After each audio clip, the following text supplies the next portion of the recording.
Hey everybody, it's Kirk Sheppard, the Sappy Critic here. I wanted to introduce this episode as it's a little different than what we normally do. This is a cross-posting from my mental health podcast called Healing, Helping, Hoping with Kirk Sheppard and Friends, but the reason why I'm putting it here on the Sappy Critic as well is because today's guest is my dear friend DJ Plunkett, who is in the national tour of the Broadway musical Wicked, which will be at the Aronoff Center here in Cincinnati coming up in November as part of the Broadway Across America series. So I wanted to bring DJ to you and let him talk about his story of how he got the gig and then what happened with COVID, and now they're back on the road. And I thought you might find that interesting. The Aronoff Center is hosting Wicked in November, and if you want to see that, I would highly recommend you get tickets right away. And if you want to guarantee that you see DJ, your best bet right now is the first weekend of the run. Just so you know. Here it is, DJ Plunkett from my other podcast. It's been a couple weeks since I actually saw you in person. I actually went to Dallas to see the show and to see you, and it was a great trip. I know. Thank you for coming out here. Oh, it was great to see you. I love hanging out with my friends who are doing well and supporting them and seeing them succeed. And thanks for being on this show. You know, when I first started the idea of this, I really thought I would just be talking to other counselors or people with, you know, mental health kind of jobs. And to be able to talk. Thank you for having me. Yeah, to be able to talk to people who are not maybe in that field but can still relate to the topics and be relatable, I think will be really useful. I think that's really cool because I think everyone in every profession is going to have some story that relates directly to mental health and empathy and all of the things that come along with that. Yeah, we could talk. That's great. You know, that's a great idea. I can talk to other people in the profession about empathy at some point. But today I want to talk to you about perseverance and resilience. Now, I want to make a caveat. Obviously, when we're talking about perseverance and resilience, and we're talking about your journey, which is really going to be about the stage and a job, and people certainly have had far worse experiences through COVID with losing jobs and having more trauma and things happen to them. So we're not trying to minimize their experience or like say, oh, poor DJ. But I think it's very, very beneficial to understand how somebody who has a goal, gets there, has a dream, gets there, has it kind of taken away a little bit, and then gets back to it. I want to talk about that a little bit today. Yeah, absolutely. So you're an actor. You're in the national tour of Wicked, the musical, coming to a theater near you. I play Bach, the Munchkin Boy. Yes, he's a very pivotal character, and I won't spoil it for anybody. But you can't give spoiler alerts. Yeah. It does have a fun. My character does have a fun ending, but a great story arc. It's quite a sad ending, but it's a good story arc for sure. Yeah. Tell us about the journey that you had to get to the point where you actually finally got the job. Wicked has always been a dream show of mine. Bach has always been a dream role of mine. So when I graduated from college, I showcased and got an agent and almost immediately had my first appointment for Wicked. And it was very exciting. I went in for casting and did all of the material, and it went spectacularly well. And I got a call the next day saying they loved you, that you did a great job. Not yet. And I was like, okay, well, that's okay. This is my first go at it. This was almost 6 years ago now. Maybe longer, actually, I don't know. And what ended up happening over the course of 5-ish years was I would go back in for casting or various members of the creative team every 6 months to a year, and do the same thing. I would do all of the show's material for them. I would get some feedback, some notes, and it never seemed to pan out. And I would get closer and closer, or sometimes not close at all. And it started to become very frustrating because I was like, I don't know what I'm doing. It's not like I'm not singing this note correctly, or I'm not acting this scene honestly. Well, and the feedback you were getting was basically, we love it. Very good. It was just like, we love it, just not your time yet. Yeah. Which has to be, I almost would rather be told, nope, you're not right. Same.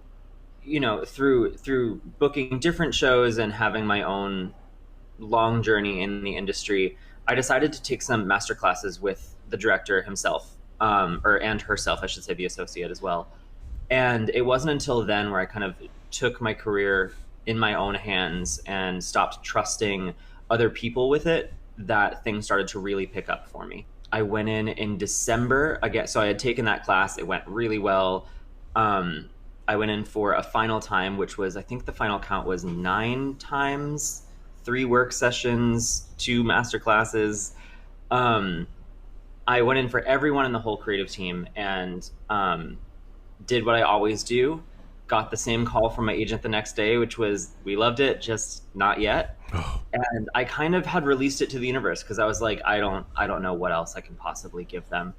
And that April, so a few months later, I got a random call that I would be going out on the road as Bach, and I had finally booked my dream job, and that was like cue the tears and all the phone calls to family and friends. I'm sure you were one of them. I was. You texted me and said I booked Wicked, and I immediately called you and said you can't text me. You can't text me that kind of news without giving me more information. It was a really beautiful day for a lot of reasons, but it was a very long journey, and I always love telling that story just because there, I think, are more silent stories like mine that aren't as exciting as I had an audition and then I went in the next day and I booked the role, and then before I knew it, I was on Broadway or on tour 3 days later, because that does happen too. Sure, yeah. We know people that's happened to. That wasn't my journey, and I think for every sparkly, fun, exciting story, there's one that takes a long time, full of a lot of work and a lot of heartache to get there. Well, I think that's true for people outside of your industry too, right? So if you have a dream or a goal, and it's maybe not to be on stage or perform, maybe it's to write a book, or maybe it's to, I don't know, get a promotion at a job. Mm-hmm. And if you have that desire and you're getting feedback that says, yeah, you're on the right track, it's just not your time yet, that's probably true. And accept that truth and just keep at it, right? Keep persevering. Yeah. I am a big fan of what RuPaul calls stick with itness. Yeah. It's just kind of like, if you know, there's also the term, if you stay in the barbershop long enough, you'll get a haircut. And just trusting that if things are going in the right direction, they're going to continue to go in the right direction. Okay, so you're on stage, you're traveling around the country, you're performing in front of thousands of people, and then you get the call, well, we're shutting down. Yeah, well, it wasn't a call, actually. It happened a little in a very strange, slow burn kind of way. Wicked is a wonderful show, and we are really spoiled out here on the road. We play the top venues in the country, Vegas, New Orleans, Atlanta, St. Louis. And we had actually just closed at the Hippodrome in Baltimore and traveled to Madison, Wisconsin. And so we settle into our hotels, we do our first show. There's kind of very strange rumblings of COVID and Broadway might close, and what is that going to mean for us? Because we're not in New York City, which was at the time becoming the epicenter of the pandemic. And so we did our performance. The audience was probably half of what we normally have. Which is very strange for Wicked. And some people were in masks, some people weren't. We certainly weren't. That wasn't a thing back in March of 2020. Yeah. And so we ended up doing, I think, 3 performances in Madison, and Broadway had closed the day before us. And so we were like, oh, well, we have to be closing, right? We can't operate while Broadway is not. And we actually ended up doing one more final performance than Broadway got to do. And it was pretty surreal. In a way, actually, it was a little bit similar to our reopening. The audience was so appreciative. There were a lot of laughs and cries and applause in places that there usually aren't.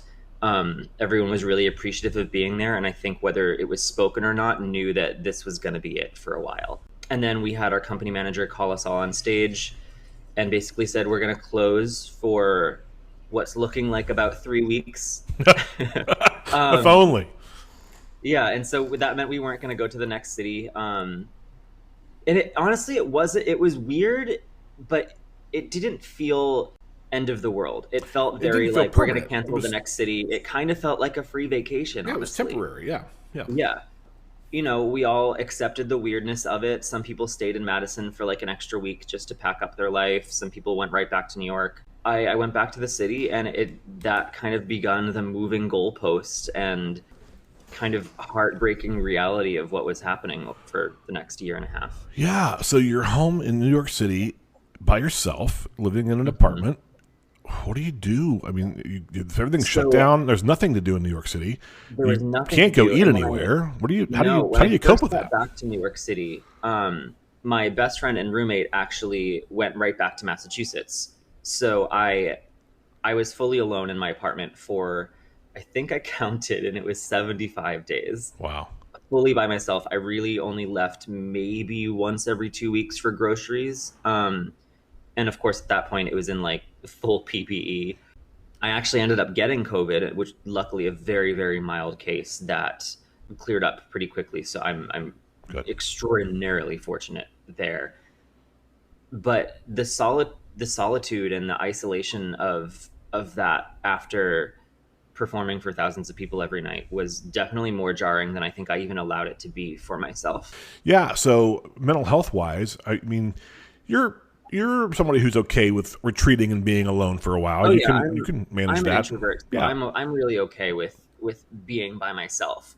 But I think that the universe definitely had its interesting way of like, okay, well, how long are you okay with being by yourself? Were you worried about being depressed or anxious? Were you at risk for that? And if so, how did you kind of make sure you were okay?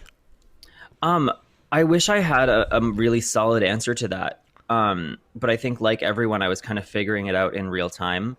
There were days that I would sleep all day and feel really sad. There were days that I would wake up early and decide to binge through a TV show or get a coloring book or FaceTime a bunch of friends. I was kind of just trial and error, seeing like, how do I want to spend my time? I was kind of a person, especially at the beginning, that was trusting the, oh, this will blow over kind of mentality. So I was like, I'll be back to work in a month. Well, maybe I'll be back to work by the summer.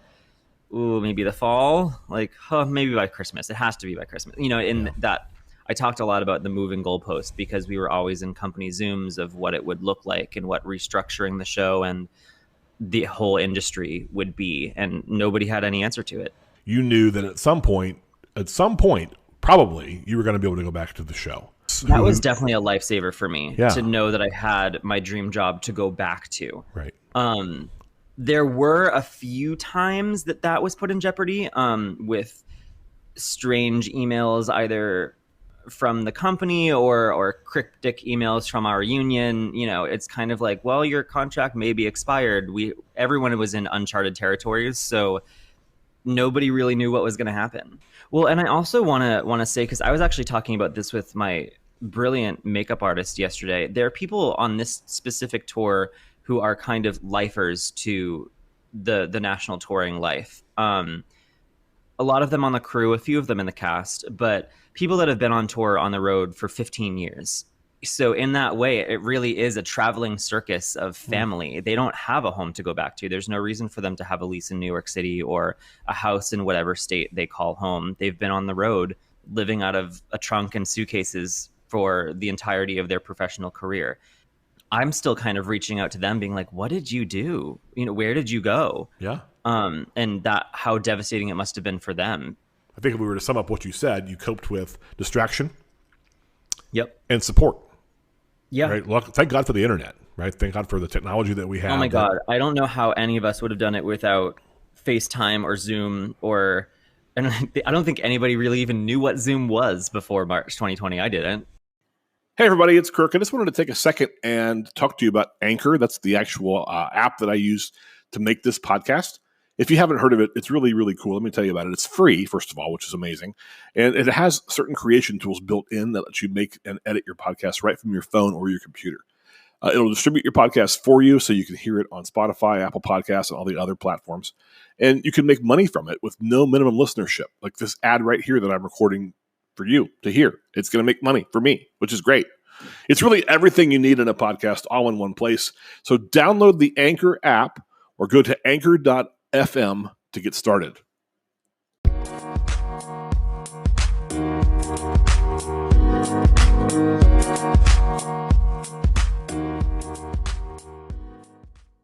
I think it's really important to mention the importance of art and entertainment in how it helped mental health during the pandemic. A lot of people viewed it as completely non-essential work, which, yes, in respect to doctors, nurses, and frontline workers, of course not. But the thing that everyone turned to while sitting at home doing nothing was Netflix, Hulu, Amazon Prime, Disney Plus, where, we were all watching art, watching actors in TV shows, in movies, recordings of live theater. The thing that everyone turned to in their time of need was entertainment of some kind. And so, while it's not frontline work, I do think that the entertainment industry as a whole was really important in the pandemic. And I hope that people hold on to that as we move forward into a new normal. I think you're right. I think we learned through the isolation that it's one thing that brought us together. People could do Netflix parties and watch shows together, even if they're in different parts of the country. Yeah, for sure. A friend of mine does Terrifying Tuesdays. Him and his 4 friends pick a horror movie, and every Tuesday night they get on FaceTime or Zoom and kind of click play at the same time and react together. And I think things like that are the silver lining of the pandemic. People kind of discovered, if I have a friend in California, I can connect with them and watch a movie together.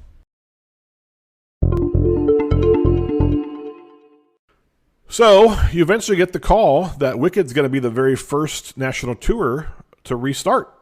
Yeah.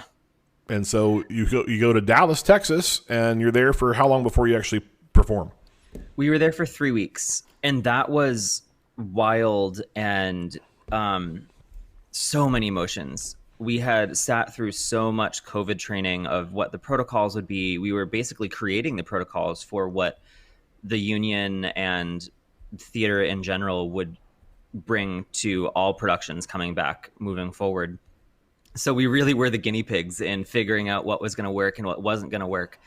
And the first day, we all sat in the huge house of the music hall at Fair Park, socially distanced, not really being able to hug each other in masks. And our producer had his first meeting with us, which was very teary. It was very excited, but also ominous. It was very cautiously optimistic.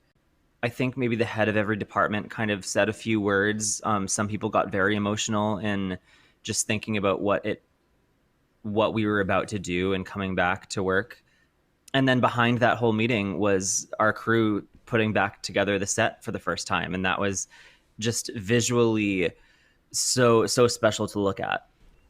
And then we dove right in. We just kind of all sat in the lobby in kind of a makeshift rehearsal room, so it would be big enough to social distance, and sung through the show. And that was so special. I think if you have interest in that, you should check out on YouTube. Every show has been posting their kind of first sing through and what that's like. And we'll put the link in the show notes from that. Yeah, if you're a musical lover or just music lover in general, it's really special to watch a family of people coming back and singing it again for the first time.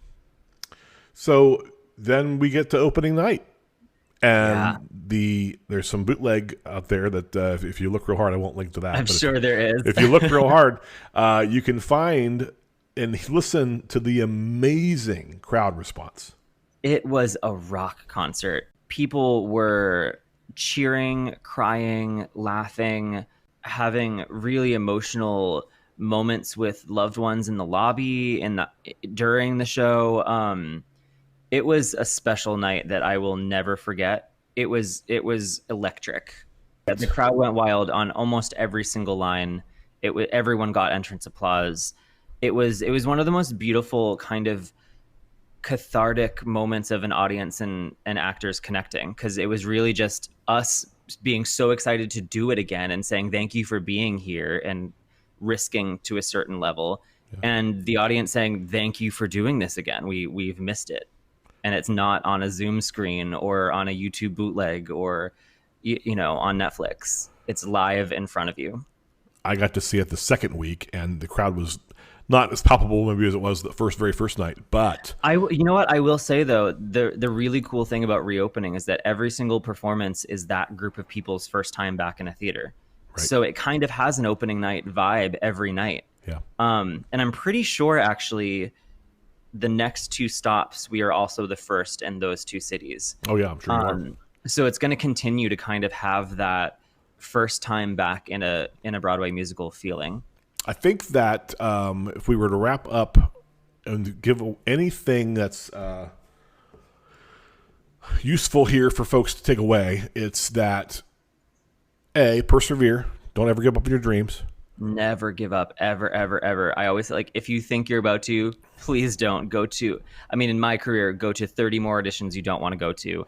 But in whether you're doing anything, go to that next job interview, send that application in. Even if you don't want to, the next one might be it.